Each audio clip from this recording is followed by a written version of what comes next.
Welcome to today's Explainer. Let's just jump straight into this one, because today we're looking at something that is deeply personal, but honestly, it's completely universal.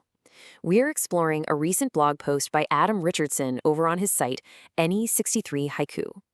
Now, Adam usually uses his blog to reflect on those quiet, everyday moments tucked between his photography and his work shifts.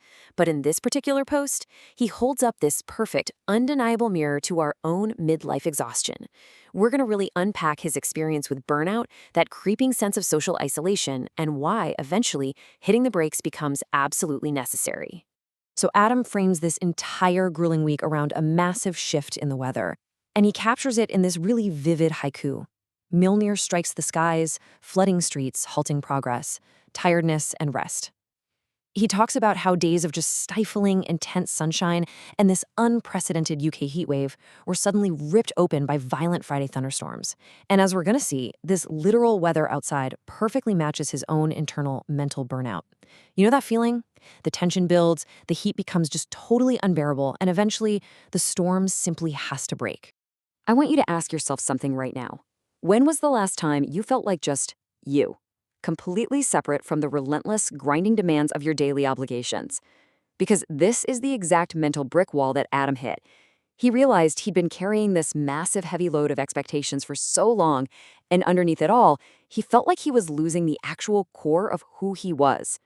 He breaks down this really vulnerable realization by pointing out that his individual identity had essentially been swallowed whole by his primary roles.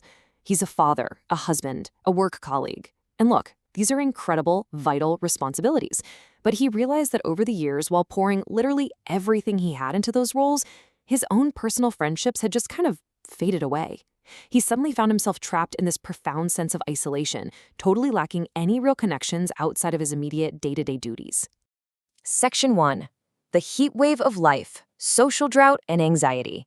Just like that stifling heat wave baking his hometown, Adam's prolonged social drought created this massive, suffocating buildup of internal pressure and anxiety once he finally decided, okay, it's time to reach out. And he shares this incredibly blunt, raw confession. He says, I don't have any friends I can just be Adam with. Just let that sink in for a second. It is such an honest admission. He talks openly about the guilt of letting long-standing friendships get strained or even wondering if those friendships still exist at all. He actually mentions the anxiety of needing to text an old friend back, someone he had previously ignored when they tried to reach out.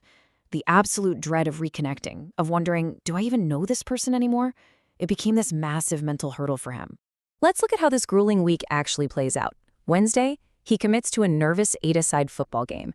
Thursday, he pushes through totally exhausting day shifts at work. Friday, the literal and metaphorical thunderstorms finally hit, paired with just terrible, broken sleep, which finally dumps him into Saturday, where his body absolutely demands forced rest. The fast, relentless progression of this week perfectly mimics that growing mental tension leading right up to the storm. Section 2. Stepping onto the pitch. Expectation versus reality.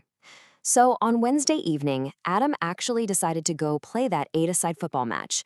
This is something he hasn't attempted in a very long time. And to make the whole thing even more stressful, he only knew a single person there. There is a really sharp contrast here. Before the game even started, he was dealing with severe social anxiety. Agonizing over how to introduce himself, stressing over group dynamics. But the funny thing is, once he actually stepped on the pitch and started playing, that mental hurdle just vanished.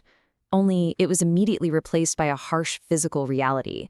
He became painfully aware of his unfit, overweight midlife body, which led to some pretty extreme physical exhaustion. But right here is the bright spot. And honestly, it brilliantly illustrates the power of just showing up. Adam says, despite making a few mistakes, nobody made me feel bad about them. All that anxiety, that massive mental hurdle, it was totally unwarranted. The lads on the pitch were supportive, they were welcoming, they were easygoing. He actually had a genuinely great time, and it eased his mental burden so much, even as the physical toll on his body was seriously ramping up. Section 3. Mjolnir strikes the sky, the peak of exhaustion. After the match, that physical toll bled heavily right into Thursday and Friday. He still had 2 full-day shifts at work to drag himself through, and his tank was completely on empty. He was being pushed right to the absolute breaking point. And here is a highly relatable truth for pretty much anyone juggling a career and a family. Adam writes, "I'm my own worst enemy when it comes to getting enough rest." He points out that all of this physical and mental exhaustion was just compounded by poor, broken sleep. It's a really raw admission of self-sabotage that so many of us fall victim to. We burn the candle at both ends, completely neglecting the very thing that keeps us functioning in the first place. By Friday evening, the metaphor literally became reality.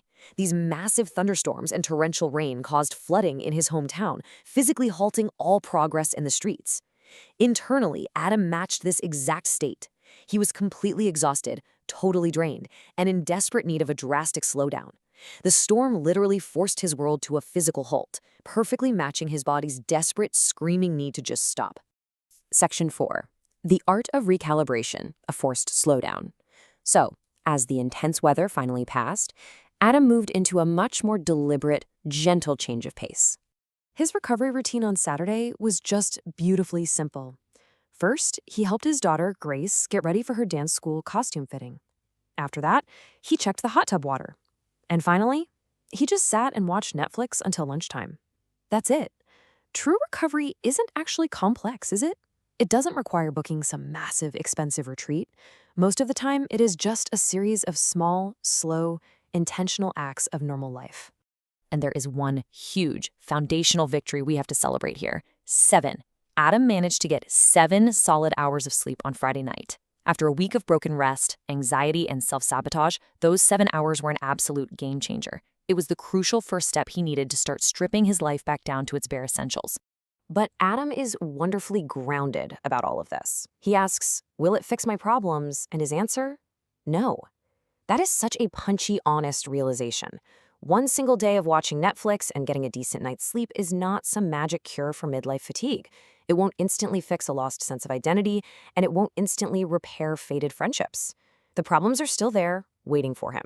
However, the true value of these quiet, slow moments isn't about fixing everything at once anyway. As Adam writes, it's about helping me recalibrate and restore my mind and body as I head into a new week. It's simply about restoring your capacity, replenishing your energy so you can actually face whatever comes next, the new challenges, the highs, the lows, and the whole shebang that the next week is inevitably going to throw at you. So what you should really take away from this explainer today is the profound, undeniable power of simply stopping when the weather demands it. Which leaves us with this final question to consider. What is your personal thunderstorm forcing you to finally slow down and rest? Seriously, don't wait for the flood to wash you away. Recognize your limits, maybe reach out to a friend just to be you for a minute, and allow yourself the grace to just stop. Thanks for joining me on this explainer, and I will see you next time.